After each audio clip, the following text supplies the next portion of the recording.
మీకు తెలుసా, సమ్మక్క సారలమ్మ తల్లుల జాతర గద్దెల ప్రాంగణ అభివృద్ధిలో భాగంగా తూర్పు ఈశాన్యం ఆర్చ్ సమ్మక్క తల్లి ఆర్చిగా తీసుకోవడం జరిగింది. దీని నుండే గుడిలోకి భక్తుల ప్రవేశం ఉంటుంది. ఇందులో ఎడమవైపు పిల్లర్ సమ్మక్క తల్లి యొక్క వంశం గురించి తెలుపుతుంది. మొదటి బొమ్మ 5 పలకలు ఉంటాయి. అది సమ్మక్క తల్లి 5వ గొట్టు వారి రాజ్య సింబల్. రెండవది, పూర్వకాలంలో కోయలు ఏ వంశం చెందిన వారు, ఏ గొట్టు, గోత్రం అని గుర్తుపట్టడం కోసం నుదుటి బొట్టు పెట్టుకునే వారి త్రిశూలం పోలిన ఈ గుర్తు సమ్మక్క తల్లి వంశం నుదుటి బొట్టు. మూడవ సింబల్ 5 నిలువు గీతలు. సమ్మక్క తల్లి 5వ గొట్టు వంశం అని తెలుపుతుంది. 4వ సింబల్ నక్షత్రం గుర్తు.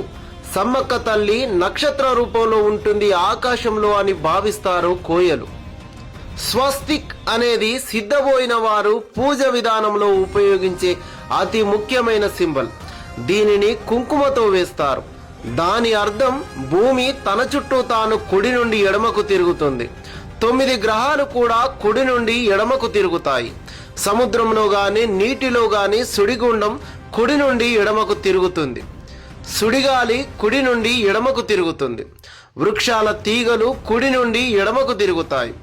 ఇలా ప్రకృతి సిద్ధాంతంలో ప్రతి కదలిక కుడి నుండి ఎడమకు ఉంటుంది. కాబట్టి ప్రకృతిని దైవంగా ఆరాధించే సింబల్గా స్వస్తిక్ని దైవంగా కొలుస్తారు.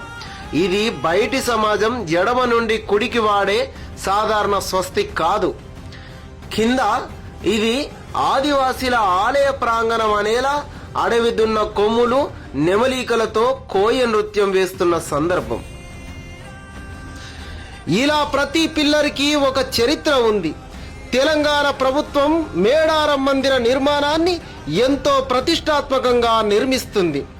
దేశ చరిత్రలో ఈ ఆలయ నిర్మాణం గొప్ప కట్టడంగా నిలిచిపోనుంది.